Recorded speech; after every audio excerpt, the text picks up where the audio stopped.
Hola, soy Marco Fajardo. Esta es una nueva entrevista de Cita de Libros del Mostrador. En esta ocasión estamos con el periodista, escritor Felipe Montalva Peroni, quien acaba de publicar el libro Escenas Perdidas.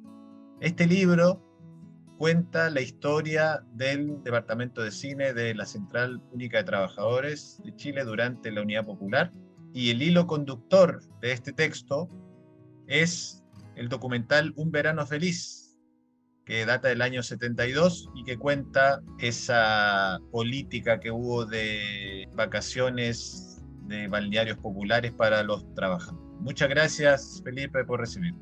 Hola, muchísimas gracias a ustedes por este interés en el libro Escenas Perdidas, una historia del Departamento de Cine y Televisión de la CUT.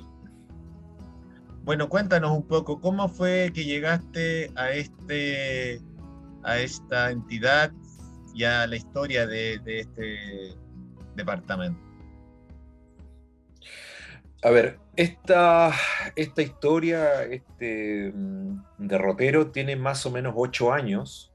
Comenzó a finales del 2014 en Valparaíso con un aviso, con una noticia que me entregó María González y su hija Mariana Lazo, dos mujeres de Valparaíso, que me comentaron en ese instante que acababa de fallecer un hombre del barrio de Playa Ancha, un barrio de Valparaíso, que se llamaba Alejandro Segovia. Y Alejandro Segovia era un tipo que tenía una historia interesante porque había hecho una película, contaban ellas, en la época de la Unidad Popular, que daba cuenta, promovía los balnearios populares durante ese periodo. Yo, hasta ese instante, pese a llevar trabajando en periodismo algunos años y haberme metido a ese tipo de temas y al cine en particular, ignoraba completamente la existencia de Segovia, de los balnearios populares y de la película Un Verano Feliz, que era la película a la que aludía tanto María como Mariana. Entonces, yo en esa época estaba colaborando con Revista Punto Final y me dijeron, mira, si querés te pasamos un DVD donde está la copia de la película de Segovia y le echáis una mirada y si te interesa puedes hacer una nota, una necrológica, no sé, pero una nota sobre lo que fue el trabajo de Segovia. Bueno, vi la película, la desconocía completamente, me pareció un documento de época impresionante. A ver, a mí me parece que hay algo que siempre como que a uno o a otras personas lo tocan cuando es una especie de acicate cuando tú desconoces algo por completo y de repente se te abre una ventana. A mí lo que se me abrió fue una ventana que luego dio a otras ventanas, a otras puertas, y así hasta el día de hoy, inclusive mientras estoy hablando contigo, siguen surgiendo puertas y ventanas que se abren o se entornan. Entonces, claro, el siguiente paso fue contactar a la familia de Segovia, que vive en Playa Ancha, a la Daniela Segovia, su hija, a Yolanda Vázquez, que era su viuda, y entrevistarlas, para conocer un poco más de este hombre que había fallecido y que había hecho esta película. Entonces, ahí comienza, como te digo, todo este enjambre o esta ramificación de conexiones y contactos que me llevan, por una parte, a contactar a los sobrevivientes del Departamento Cine La CUT, unidad fílmica que yo también desconocía por completo, Carlos Fénero, que había sido el antiguo encargado, Mario Contreras, el sodomista, Dantón Paniagua, que había sido una especie así como multiinstrumentista del equipo, Eugenio López, que había sido un poco el mentor de este grupo fílmico y que estaba vivo todavía, que estaba en Viña, más encima, y un montón de otras personas del ecosistema fílmico de ese instante y que habían tenido algún vínculo con el Departamento Cine La CUT. Gente como, por ejemplo, José Román, o la familia del fallecido camarógrafo argentino Diego Bonacina, y así, y así, y así. Douglas Hibner también, Pedro Chasquel, Carlos Flores del Pino, etc. Entonces se me va armando un enjambre de personas, por el lado se podría decir del momento histórico y cinematográfico chileno del periodo, pero por otro lado, y esto fue también un descubrimiento impresionante, Un Verano Feliz había sido rodado en el balneario popular de Rocas de Santo Domingo, la villa de turismo social Carlos Cortés Díaz, que estaba emplazada en un lugar que, para los que vivimos acá, sabemos que Rocas de Santo Domingo siempre ha sido un sector más vinculado a casas de veraneo de la clase acomodada chilena. Entonces, que se hubiera instalado un balneario popular, es decir, una dependencia construida por el Estado para que vacacionaran obreros sindicalizados vinculados a la CUT, por ejemplo, para mí era una cuestión impresionante, pero también más impresionante era saber que en ese mismo recinto, posterior al golpe de Estado, se había establecido la DINA y luego había funcionado como centro clandestino de detención, tortura y muerte. ¿Mm? Así como pasó en Ritoque, así como pasó en Puchuncaví, pero el caso de Roca de Santo Domingo tenía un panorama, si cabe, todavía más espeluznante, no solamente porque había sido la escuela de instrucción de la policía secreta de Pinochet con todas las aberraciones cometidas. Había pasado gente como el coronel Lavé, como el Marcelo Moren Brito, como el Lorenz Mírez, probablemente el Guatón Romo. Pasó todo lo peor de lo peor de la represión de la dictadura. Se formaron allí. Y por otro lado, habían no solamente encarcelado un montón de militantes de izquierda, gente del PC, gente del MIR, los habían sometido a torturas atroces, sino que también había gente que se había organizado con posterioridad a la dictadura, sobrevivientes de dicho centro, y que estaban pugnando por recuperar ese predio. Me refiero a la gente de la Fundación por la Memoria de San Antonio. Para los que no se ubican, San Antonio está al norte del río Maipo, o sea, tú cruzas el río Maipo de San Antonio hacia el sur, pasas por Yoyeo, Puente Los Gallardos, y te encuentras con Roque Santo Domingo, que es literalmente otro país.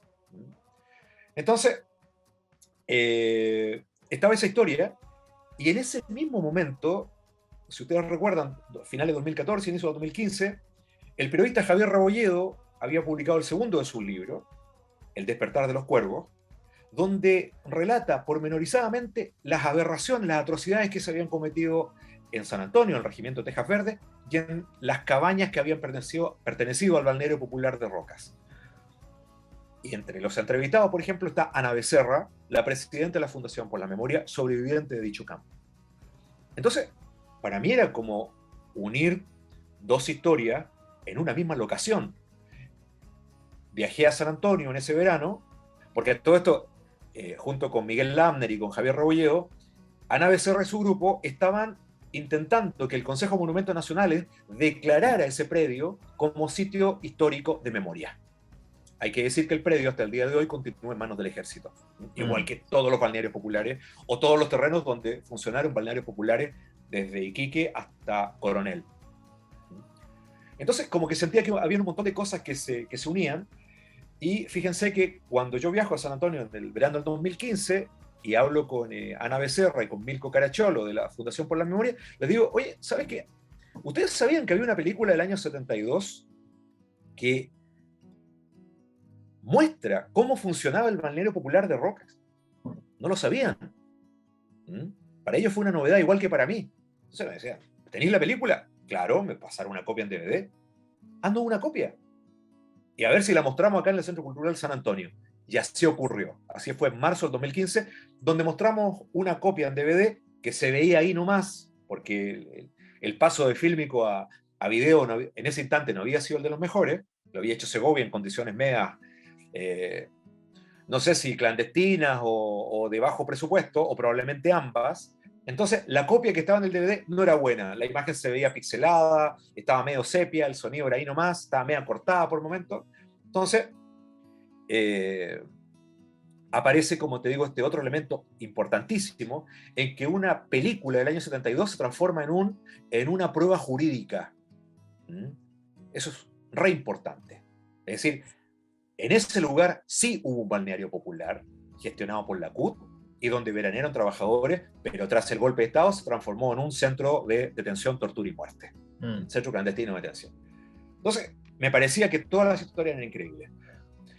Entre tanto, por ahí se me ha olvidado contarte que la película había sido ocultada, Un Verano Feliz, había sido ocultada por Alejandro Segovia el año 73 para el golpe de Estado en su casa en Playa Ancha. Y la película había estado durante todo este tiempo en su casa.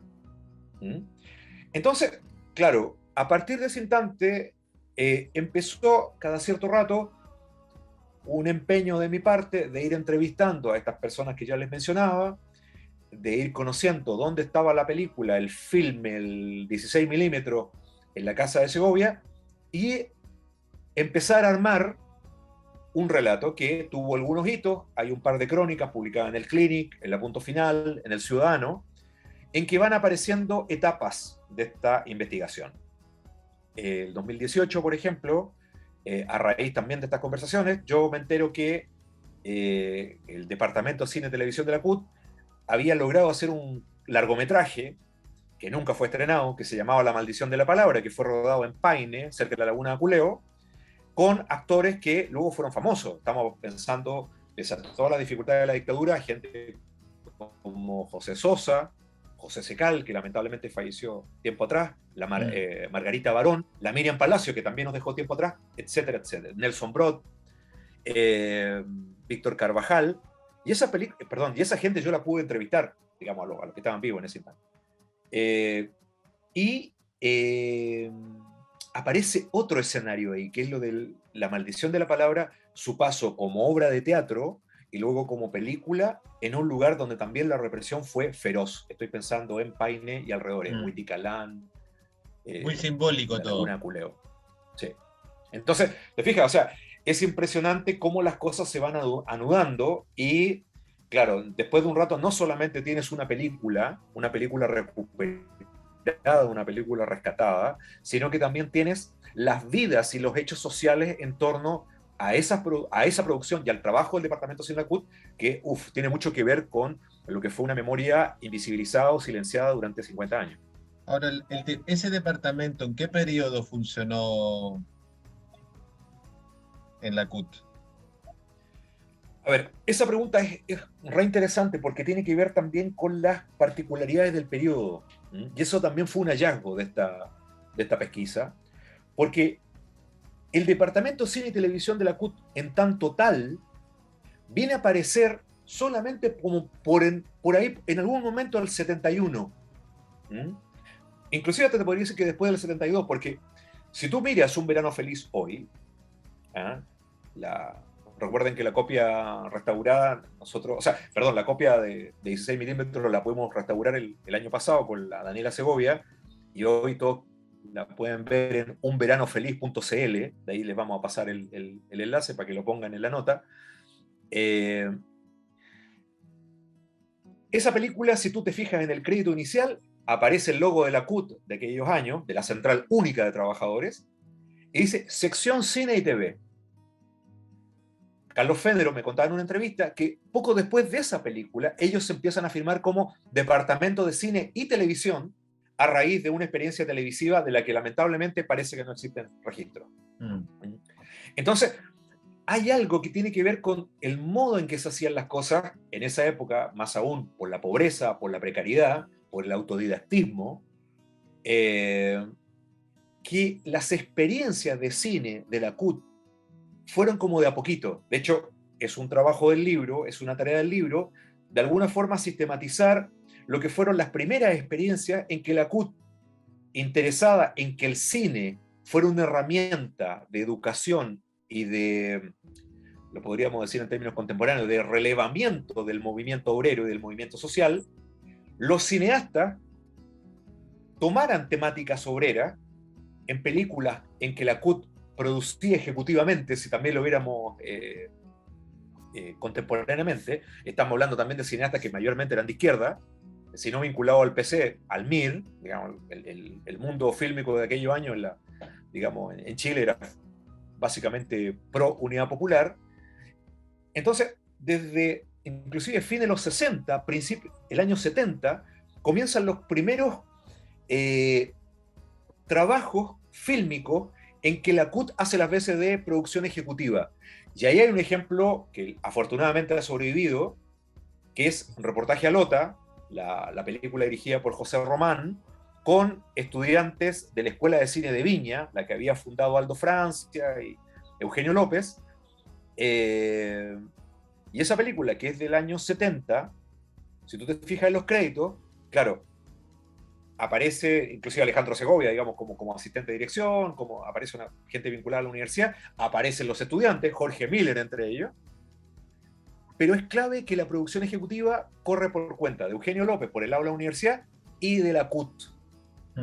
porque la CUT es la que hace los vínculos para que estos estudiantes vayan a filmar a Lota, y ahí toman contacto con el sindicato del carbón, estaba Isidoro Carrillo, etc. Entonces, es algo como que se va haciendo en el movimiento, el departamento de la CUT se va conformando en el trabajo, ¿no? Están los vínculos con Álvaro Ramírez, con un grupo de cineastas vinculado al Centro Experimental de Cine de la Chile, hasta que aparece ya una sección de cine y TV de la CUT, ya, como te digo, ya entrando al 71, 72. Ahora entiendo que esta fue una experiencia de ese momento porque no, o no sé si tú sabes si se retomó de alguna forma este departamento tras el retorno de la democracia. No, no, el departamento de cine de la CUT termina con un montón de cosas vinculadas al movimiento popular el año 73, con el golpe de Estado. Las películas, el 99% de las producciones del departamento de cine de la CUT, que fundamentalmente eran cortometrajes, y más este largometraje que era La maldición de la palabra, se pierde. O sea, lo único que sobrevive es Un verano feliz, de ahí su valor, de ahí su relevancia. Pero el resto, o sea, de La maldición de la palabra, y ahí van a poder ver el libro, fotografías de producción. Entonces, ahí, bueno, la pregunta que tú haces es una pregunta que también tiene un montón de resonancia, ¿no? ¿Por qué tras el regreso a la democracia o tras el año 90, la Central Unitaria de Trabajadores, como iba a ser su nuevo nombre, no inició o no pudo iniciar un departamento de cine y televisión? Es interesante como pregunta. Y sabes que yo recuerdo siempre a Carlos Fénero, al encargado del departamento de cine de la CUT en aquellos años, que el tipo decía que, claro, él valoraba a la distancia la visión de esos dirigentes sindicales como Figueroa, como Godoy, como Del Canto, que eran, digamos, los dirigentes de la CUT de aquel momento, de haber tenido la visión de haber convocado a cineastas y a otras personas que trabajaban en la herramienta audiovisual, cinematográfica, para formar un departamento de cine. Y donde también, o sea, esto yo creo que también subraya lo que te decía de cómo las cosas se iban haciendo como un poco en el movimiento, porque, claro, hay un primer instante en que está José Román, que es un cineasta y era un tipo que venía del cine, pero del cine hecho, digamos, era un cineasta en el oficio, más allá de su gran cultura cinematográfica y de espectador. Está Diego Bonacina, que es el camarógrafo argentino que había llegado a Chile para trabajar en las películas de Aldo Francia, Raúl Ruiz. Pero después ellos se van, se retiran un poco del departamento de cine y queda esta gente como Carlos Fénero, como Mario Contreras, Danton Paniagua. Y claro, conforman una unidad que va a tomar algunas veces un director de cine que se va a encargar de la dirección de algunos trabajos. El caso de Pedro Sándor, el caso de Luis Cornejo, que es una historia súper interesante, él como escritor, como productor, como una persona venía del proletariado puro y duro. Entonces, si tú te pones a revisar, por ejemplo, las historias de Fénero, de Alejandro Segovia, de Danton Paniagua, te encuentras que son autodidactas. Eugenio López también, o sea, era un tipo que había sido empleado de salas de cine, era presidente del sindicato de empleados de salas de cine. Entonces, es muy lindo eso, y aquí voy a tomar la frase de otro de los entrevistados del libro, que es Alfredo Barría, un gran crítico y promotor del cine en Valparaíso, que dice que en esa época las credenciales las daba el trabajo. ¿Te fijas? No las daba el que hubiera salido de una escuela de cine o de un instituto audiovisual, no, las daba el trabajo. Y te encuentras también con lo que fue los inicios de la televisión chilena. Toda la gente que trabajaba en la televisión en los años 70, inclusive entrado en los 80, habían sido formados en el mismo medio. Bueno, Felipe, te agradezco mucho por tu tiempo y te deseo mucho éxito con este proyecto. Bueno, yo les vuelvo a agradecer. Para concluir, bueno, me gustaría decir que el libro Escenas Perdidas, una historia del Departamento Cine y Televisión de la CUT, se llama así porque es una historia de las muchas más que pueden haber, no solamente sobre esta unidad fílmica, sino que sobre el cine chileno en particular, De hecho, una justificación o un argumento para esto es preguntarse respecto a cuántas historias hay en el cine chileno.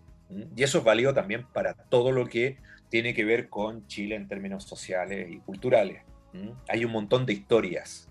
Yo me encontré con esta, soy un afortunado, ¿cachai? Un privilegiado en haber seguido el hilo de esta, y un montón de personas que están en el libro y otras que no, abrieron no solamente sus puertas, sino que también sus corazones para hablar de esto, ¿no? De un momento y de una construcción cinematográfica que se consideraba que apoyaba el movimiento social, el movimiento popular u obrero, digamos, de aquel momento.